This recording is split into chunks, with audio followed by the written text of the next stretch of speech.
నమస్కారం ఘంటారావానికి స్వాగతం. ముందుగా ప్రధానాంశాలు. ఎన్డీఏ రాష్ట్రపతి అభ్యర్థిగా రామ్నాథ్ కోవింద్ 23న నామినేషన్, మద్దతు తెలిపిన తెలుగుదేశం, వైకాపా. పోటీపై ఈ నెల 22న విపక్షాల తుది నిర్ణయం. ఉమ్మడి అభ్యర్థిని బరిలో నిలపాలని సీపీఐ పట్టు.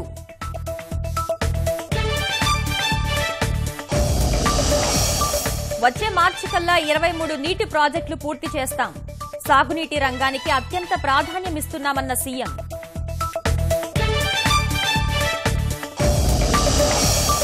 పట్టణ ప్రాంతాల్లోని పేదలకు నివాస భాగ్యం.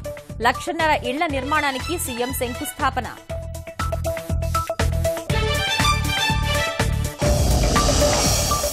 గ్రామీణాభివృద్ధిలో రాష్ట్రానికి అవార్డుల పంట. ఢిల్లీలో 19 పురస్కారాలు స్వీకరించిన అధికారులు.